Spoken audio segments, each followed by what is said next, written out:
Out wide now to Milinkovic. Savic might be able to play this one in behind to Juan Insua. What a chance this is for Insua. Cuts inside, goes for the finesse shot, and wow, he's done it again. Juan Insua with an absolute worldie against La Real. Right now to Insua. Another chance for him. Maybe Insua shoots and he scored again. This is getting out of hand. Juan Insua, 72 rated, 17-year-old young.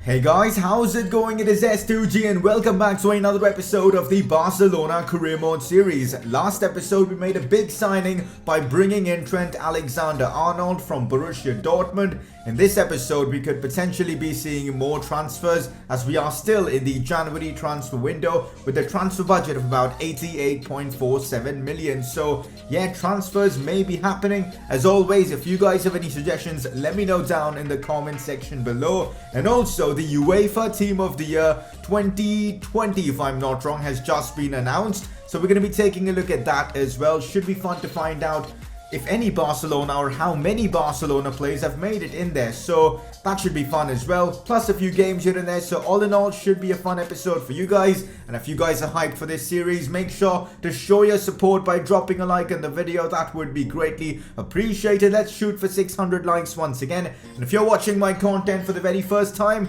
do subscribe for more FIFA 19 videos. UEFA Team of the Year 2020 has been announced, and this is the team. Ter Stegen, Joshua Kimmich, Umtiti, Koulibaly, Telles. Midfielders, we've got Pogba, Sergio Busquets now at Juve.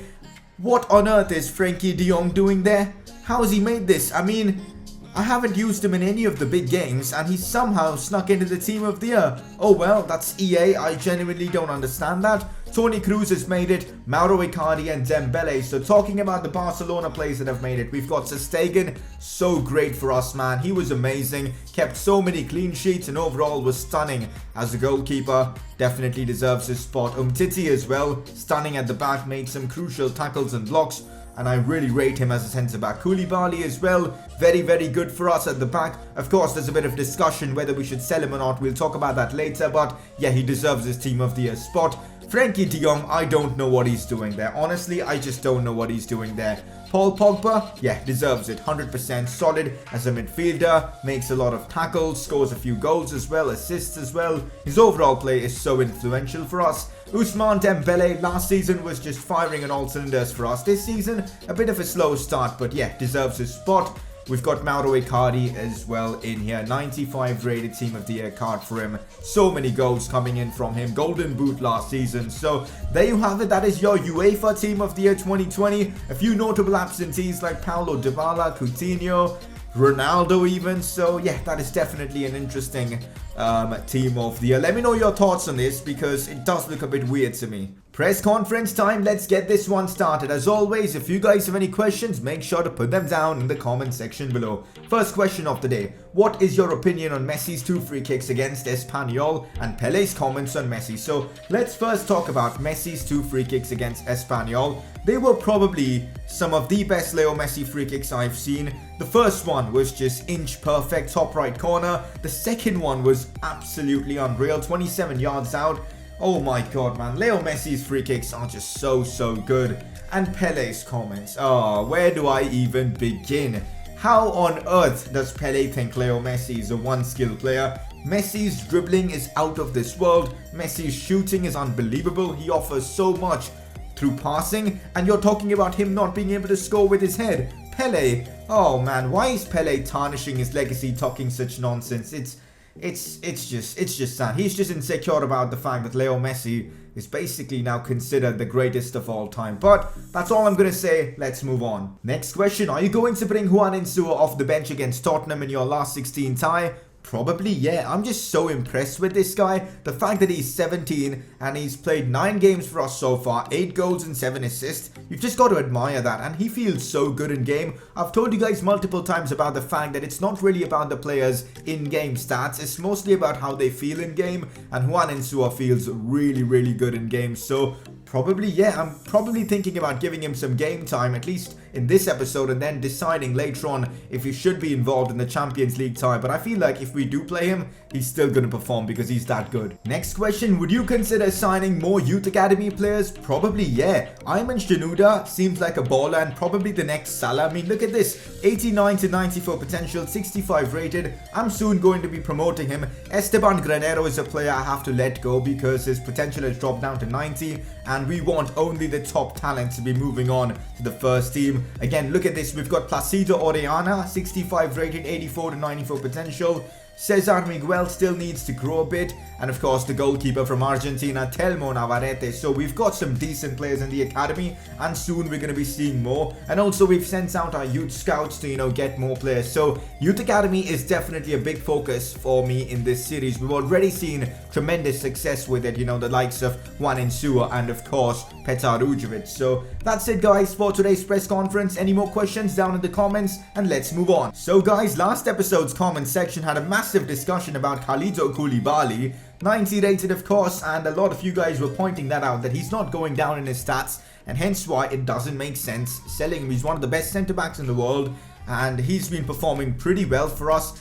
And you guys are right, it doesn't make sense selling him. And you know what, I'm going to agree with you guys and not sell him now. Maybe next season once his stats actually start to drop. For now, we'll keep him in the team alongside Umtiti. He forms a brilliant partnership and we're going to just keep it that way. But I'm still open to potentially be bringing a few youngsters that could help the squad in terms of squad depth. So if you guys have any suggestions, let me know in the comment section. I don't think our funds are going to be of an issue because we've got about 90 million to spend. So yeah, do let me know what you guys have got in the comments. Here we go boys, time for our first game of this episode as we face Girona, but in La Liga, because we've got 2 more games against them. Those are going to be in the Spanish Cup. So for now, let's get this one done and dusted in, of course, La Liga against them. So it's a derby, but at the same time, I'm very confident with the team that I've put out. Some really top players playing this one. Trent Alexander-Arnold gets himself another game in that right back role. I'm really enjoying using him. And also, Ricky Puig is back from his injury. He's on the bench. I will be bringing him on at some point, get him used to first team action. So that's the team. Let's go for the 3 points. Finds Artur. Artur to De Jong. Now to Carlos Alenia, who finesses this one first time off the crossbar. Man, that would have been a great goal. First time finesse shot as well. Coutinho now in open space. Finesses this one and he puts it in. Felipe Coutinho from outside the box is just something else. I remember last season a lot of you guys were telling me to play him in the central role, and we are finally doing that and it's paying off. A great goal once again from Phil. He controls it well as well. Alenia now in behind to Malcolm. This is decent. Still Malcolm. I think he got fouled there, but it's Trent Alexander-Arnold with a chance, shoots and scores. What? How has he managed to put that in? Trent scores his first goal for Barcelona. That is actually brilliant. I've got to change his kit number to 66. That's what I think he has at Liverpool. But how has he managed to squeeze that in? We've got to take a look at the replay here. Malcolm did well, but then Trent got it again, took it right, and somehow manages to put that in. The keeper is definitely at fault for that, but you know what? Fair play to Trent Alexander-Arnold for picking out, that spot and just smashing it in. That's his first goal for Barcelona, and it's a pretty good one. Here's Felipe Coutinho. In acres of space now, strikes it well, and Felipe Coutinho bangs another one in, and this time it wasn't a finesse shot for once, but what a finish that was. I did utilize the timed finishing thing there, and of course Coutinho with a bit of skill to get into that position, and then he just laces that one in. Fabulous finish. 3-0 against Girona, that's just perfect. Let's keep it going in this one, and also I feel like this is a great warm-up for us for the next 2 games we have against them in the Spanish Cup. So we know how they play and they surely will be scared against us now. Oh, that's terrible. They've got a chance to maybe get themselves a goal back, and oh my god, what a silly goal to concede. But you know what, I can't blame Longley for that because the ball was travelling really quick and there wasn't much he could do there, and poor reactions I guess, but you know what, can't complain. Girona get themselves one back. Oh, such a silly goal to concede. A rebound coming off Longley then. Oh well, 3-1 Barcelona. I guess that's going to be the scoreline at full time. Solid result for us, and it's good to see players like Trent who've just come in to the team performing well. Also shout out to Felipe Coutinho, another sensational performance from the Brazilian. 3-1 against Girona. Huge result for us in La Liga. We continue to dominate this competition. I forgot to show you guys who won player of the episode at the start of the video. So there you go. Right now you guys can see it on your screen. It's Juan Insua who wins the second player of the episode award. He was so good in the last one. A couple of goals and assists as well against Real Sociedad. He was performing against the top team in Spain. He just continues to perform really well for us, and that's fabulous to see. So good to see him win this award. I thought we'd give a bit of appreciation to Felipe Coutinho, the 89 rated Brazilian winger. Basically, he can play anywhere in the attacking third for us. So take a look at his stats. 24 games played, 10 goals, 15 assists. Those are some really impressive stats. I'm glad to see he's working out really well for us this season. Let's hope it continues. As I said, we continue to dominate in La Liga. Now a 13-point advantage over Valencia. That is absolutely insane. 15 points over Real Madrid. We've basically made La Liga our own competition. We're just balling out here, and hopefully we'll be able to wrap up La Liga as soon as possible. And you know what? Now that I look at the league table, maybe it's possible for us to achieve the 100-point goal. And if we get 100 points this season, that'd be amazing. But we'll see what happens. For now though, we've got a Spanish Cup game where some of our youngsters will be playing against Girona. Let's get that one started. And that's the team we're going for this one against Girona. Umtiti captaining the side as I'm continuing to use Onana in goal for us in these Spanish Cup games. Icardi playing as our striker, Dembele as well, and Insua starting out as our left winger, where he's really been performing well for us. So I'm hoping for more output from him from that position. Dybala in camp, Pogba is playing as well. We've got a very good team in this one, and I'm hoping in the first leg itself we can cause damage. Let's get into the game. Well, this is not looking good. Girona with the chance to potentially score it. Mojica who whips in the cross here. Milinkovic gets back, but the shot's taken. And what a save coming from Onana. That was on target, and that was top bins probably. But Onana comes up with a very clutch save. Here goes Paolo now with a chance to maybe play this one out wide to Juan Insua. And that's exactly what he's done. Insua whipping the cross into Mauro Icardi, who volleys it first time and almost puts it in. That would have been a sensational goal from the Argentine. Insua again involved in the build-up play. Decent attempt from Mauro, but just couldn't keep it on target. Paolo maybe finding space to cross this one in. Does so successfully. Should have crossed it to Icardi. Didn't really work out well, as here's Insua. Insua strikes this one with his left foot and almost scored there. That was pretty good from Juan Insua. Decent attempt, but we are still unable to break the deadlock. Oh, I see Juan Insua in a ton of space, and here he goes forward. This is where he's extremely dangerous. Still Insua on his right foot now, crossing this one into Paul Pogba, and Pogba misses. That is a sitter. How has Pogba missed that? Insua did so well to create that chance for him. Oh man, Pogba, you've got to be scoring those. How haven't we scored in this game? Pogba's through on goal, guys. This is his chance. Lays this one off to Mauro Icardi, who is onside. And we've finally broken the deadlock. It's taken 78 minutes for us to score in this one. And finally, the goal comes from Mauro Icardi. Pogba just laid that one off to him unselfishly. And Icardi scores for Barcelona in the Spanish Cup. 1-0 against Girona. He's on his right foot. Maybe looking for a pass, maybe not. I don't know what Insua's up to now. Gets into some open space and finesses this one in.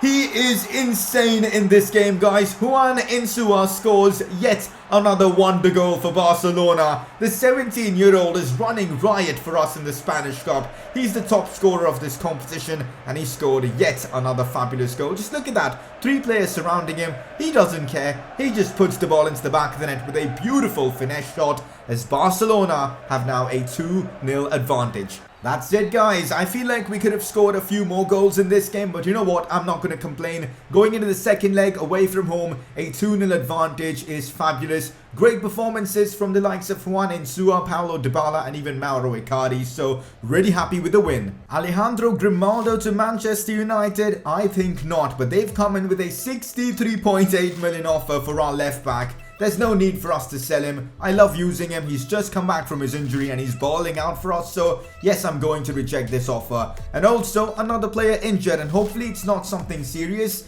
Ousmane Dembele has suffered a bruised shoulder. I don't know what's going on with everyone getting shoulder injuries. Is this some sort of a glitch? I genuinely don't know what's up with this. So for the next 5 days, Dembele is going to be out. So I guess he's going to miss the next La Liga game as well as the next Cup game. I'm not so sure. We'll see what happens. I've got an interesting question for you guys. I've been thinking about bringing in a backup winger, a backup left winger to be precise, because we don't really have a natural left winger in the team. And I'm thinking, why not go for Jadon Sancho? The Englishman could be a perfect fit for us. He of course was playing with Trent Alexander-Arnold at Dortmund before, and it seems like he will fit in with us. So I feel like this could be a very interesting transfer, bringing in Jadon Sancho. Let me know your thoughts on this in the comment section below. He's only 20. I think he's got high potential as well in this game. He's got 5-star skill moves as well, and he's a really good option down the left flank. The only thing I'm worried about is whether this will hamper Juan Insua's game time or his development. I'm not so sure it will, because Juan Insua can play in a variety of different positions, but I'll let you guys decide on this. Should we bring in Jadon Sancho or not? Let me know in the comment section below. Here we go. We face Athletic Bilbao now in La Liga. I couldn't go with my strongest team because of fitness reasons, of course, but it's still a very solid team with the likes of Coutinho playing in cam, Riqui Puig marking his return now for Barcelona after a 2-month-long injury. Arthur and De Jong all play in this one. Would love to see maybe Malcolm or even Iñaki Williams get themselves a goal in this one. That's the team we're putting forward. Even Trent Alexander-Arnold starts. Let's get all 3 points now in La Liga. Might be able to play this one into Riqui Puig with a chance now to score. Riqui Puig on the attack shoots, and Iñaki Williams misses. On the rebound, pretty much a tap in. How's he missed that? He should be furious. Oh, but you know what? To be fair, it was an aerial ball. It was an acrobatic effort, and he got super unlucky. I mean, combined all of that, I guess we can excuse Iñaki Williams out there. But still hurts to not score from that. Coutinho strikes it. Oh my god, Felipe Coutinho. I normally only score finesse shots with Coutinho, but in this episode, Coutinho has been banging in them power long shots. What a strike from the Brazilian. The power behind that, and it dipped as well. I never score those dipped shots in FIFA 19, but this one comes off beautifully from Felipe Coutinho just outside the circle. Coutinho strikes it. And oh my god, what a goal it is. Let's take a look at the replay. It was just a perfect attempt from Felipe Coutinho. And Barcelona take the lead against Bilbao. What a goal from Phil. Malcolm now to Iñaki Williams. Iñaki could be scoring against his former side, and he does exactly that. And he does apologize to the Bilbao fans, which is a nice gesture from Iñaki Williams, who scores yet another goal for us. Great finish from him. Let's see who gets the assist. I think it is Malcolm. Great pass from Malcolm, and a solid finish as well from Iñaki Williams. And there you go. Barcelona now lead 2-0 against Bilbao. Well, that's not good at all. Terrible defending from me there. Cengiz Under, maybe one-on-one with Ter Stegen. What's he going to do? And he scored. So Bilbao have now gotten themselves back in this one. And with like 5 minutes left, I'm still sure that this game is still on. Anything can happen. We've got to be careful. I don't want to be dropping points. That should be it for this one. We get all 3 points from this game. A bit of a scare towards the end of this one when Cengiz Under scored that late goal for Bilbao. But ultimately, we come out on top in this one. Coutinho was superb once again. Really thought that even Trent was amazing in this one. Iñaki scored as well. And all in all, this was the perfect win for us. 3 points in the bag against the difficult Athletic Club side. Okay guys, it is time for us to make the decision whether to continue as Spain's coach. For like a few months or so, we weren't the coach of Spain. I was, deciding on whether to accept the contract or not. But you know what? The fact that we've got so many academy players who are Spanish coming through, especially Juan Insua and Riqui Puig, Carlos Alenia, I want to accept this offer and take all of those players to the World Cup. Can you imagine taking all these Spain youngsters to the World Cup? That would be just an amazing feeling, and hence why I'm going to be accepting Spain's offer, and we are going to the World Cup 2022 with Spain, and I can't wait for that. Well guys, I actually forgot to talk about season goals at the start of the video, if I'm not wrong, but to be fair, we really didn't make any improvements to our season goals in this episode. I guess because there was no Champions League action, we couldn't really work on the Assist King challenge, which is a bit disappointing. But apart from that, even the replacing Messi challenge, we couldn't score with Dybala, so a bit disappointing to be honest. Still a 13-point advantage over Valencia, and now Athletic Club have dropped down to 4th place with 35 points. As I said, we continue to dominate La Liga, although our next game is against 2nd place Valencia, which could be a tricky one. Next episode, we'll be finishing off with the month of January, potentially transfers depending on what you guys think. We've got Girona, we've got Valencia, and we're going to be getting through this one against Levante. Maybe the game against Spurs, I'm not so sure. We will see what happens. But I'm so excited for the next episode. Hopefully you guys are as well. It is time for you guys to vote for your informed player of the episode, and your nominees are option 1 being Trent Alexander-Arnold. He scored a great goal in this episode, and all round he was superb in that right back role. I'm really glad we signed him. And option 2, it just has to be Felipe Coutinho. What an episode he's had. So make sure to click the I button on the top right of your screen to vote for your player of the episode. Next episode will be the final transfer window of this season, so make sure you get in your transfer suggestions. But that should be it guys for today's episode. Really hope you guys are enjoying this series, and if you guys are, I'd love to see you guys smashing a like on the video, as that helps the channel grow. Subscribe if you're watching my content for the very first time, and I will see you guys very soon with another video on this channel.